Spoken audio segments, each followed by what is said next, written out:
Hello. पिछले lecture में मैंने आपको एक्सपेंडिचर का मतलब समझाया।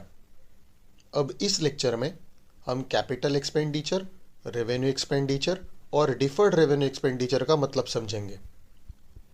एक्सपेंडिचर को एक्सप्लेन करते समय मैंने ये बताया था कि जब भी बिजनेस कोई खर्चा करता है तो किसी ना किसी बेनिफिट के लिए ही करता है।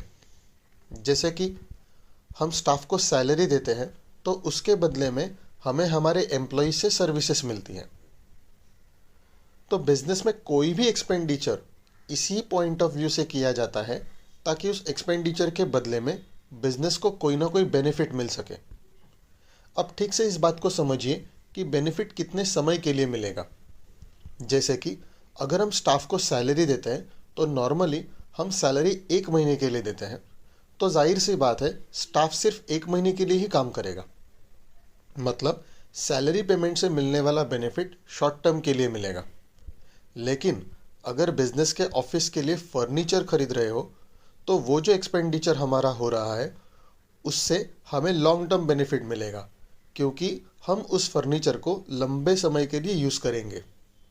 सो इन शॉर्ट, कैपिटल एक्सपेंडिचर से असेट जनरेट होता है, जैसे कि फर्नीचर, मशीनरी, प्रीमाइसेस एक्सेट्रा।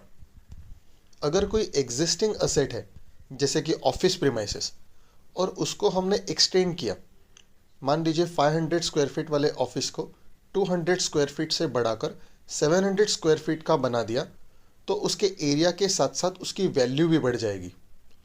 सो सिर्फ एसेट खरीदने के लिए ही नहीं, बल्कि एग्जिस्टिंग एसेट की वैल्यू बढ़ाने के लिए भी जो खर्चा किया जाता है उसे कैपिटल एक्सपेंडिचर कहते हैं। मतलब फर्नीचर खरीदने के लिए जो खर्चा किया वो भी कैपिटल एक्सपेंडिचर है, एंड ऑफिस प्रीमाइसेस को एक्सटेंड करने के लिए जो खर्चा किया वो भी कैपिटल एक्सपेंडिचर है।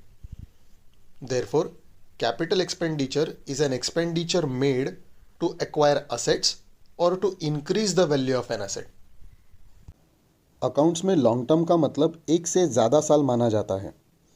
In terms of restaurant business, restaurant के लिए जगह खरीदी तो उसे कैपिटल एक्सपेंडिचर कहा जाएगा, क्योंकि वो जगह हम लॉन्ग टर्म के लिए यूज़ करेंगे। उस रेस्टोरेंट में फर्नीचर लगवाया तो उस खर्चे को भी कैपिटल एक्सपेंडिचर कहा जाएगा, क्योंकि उसे भी हम लॉन्ग टर्म के लिए यूज़ करेंगे। ये खर्चा हमारे बिजनेस को लॉन्ग टर्म बेनिफिट देगा। लेकिन जैसे कि मैंने पहले कहा कि हम अगर स्टाफ को सैलरी पे करेंगे तो वो खर्चा हमारे बिजनेस को शॉर्ट टर्म बेनिफिट देगा। अगर हमने हमारे रेस्टोरेंट के वेटर्स, कुक जैसे स्टाफ को 1 महीने की सैलरी दी तो वो हमारे रेस्टोरेंट के लिए 1 महीने के लिए ही काम करेंगे।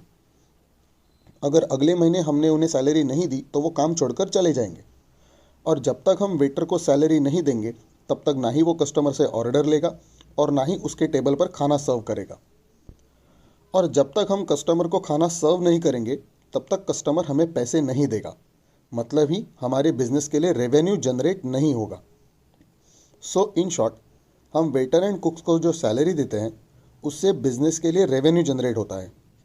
इसलिए ऐसे टाइप के एक्सपेंडिचर को रेवेन्यू एक्सपेंडिचर कहा जाता है। ये एक्सपेंडिचर शॉर्ट टर्म बेनिफिट देता है एज वेल एज बिजनेस के लिए रेवेन्यू भी जनरेट करता है। गुड्स के ट्रांसपोर्टेशन या कैरियर चार्जेस, ऑफिस के इंटरनेट का बिल, इलेक्ट्रिसिटी का bill, salary of office staff etcetera के पेमेंट्स भी रेवेन्यू एक्सपेंडिचर की कैटेगरी में ही आते हैं। Now let's understand the meaning of deferred revenue expenditure. मान लीजिए कि आप एक टीवी चैनल के ऑफिस में गए और आपने कहा कि मुझे मेरे प्रोडक्ट की या बिजनेस की एडवर्टीजमेंट करनी है। चैनल वाले ने आपसे कहा कि हम कम से कम 5 साल का कॉन्ट्रैक्ट बनाते हैं और पूरा 5 लाख रुपया हम अभी लेंगे। आप भी मान गए और आपने चैनल वाले को 5 लाख रुपए दे दिए। इसका मतलब ये है कि पूरे 5 लाख रुपए तो आपने अभी खर्च कर दिए, बट ये एक्सपेंडिचर आपके बिजनेस को अगले 5 साल तक बेनिफिट देगा। अगले 5 सालों तक आपका प्रोडक्ट उस चैनल पे दिखेगा, और दिखेगा तभी तो बिकेगा, और आपके लिए रेवेन्यू जनरेट होगा। इसका मतलब यही है कि मिलने वाला बेनिफिट 5 सालों में बढ़ गया, डिवाइड हो गया, डिफर हो गया। ये एक ऐसा खर्चा है जिससे मिलने वाला बेनिफिट डिफर्ड है, मतलब 5 सालों में बटा हुआ है। इसलिए इस टाइप के एक्सपेंडिचर को डिफर्ड रेवेन्यू एक्सपेंडिचर कहा जाता है। ध्यान से समझिए कि यहाँ मिलने वाला बेनिफिट लॉन्ग टर्म होने के बावजूद भी हम इस एक्सपेंडिचर को कैपिटल एक्सपेंडिचर नहीं बुला सकते, क्योंकि यहाँ आप किसी असेट के मालिक नहीं बनते। This expenditure does not result in to generation of any asset. आपने चैनल खरीदा नहीं है, आपने सिर्फ अपने प्रोडक्ट की एडवर्टीजमेंट करने के लिए कुछ सालों के लिए चार्जेस पे किए हैं। So an expenditure which is basically revenue in nature but the benefit of which is not exhausted within 1 year is called deferred revenue expenditure। अगले लेक्चर में हम कुछ और कॉन्सेप्ट समझेंगे। तब तक के लिए थैंक यू।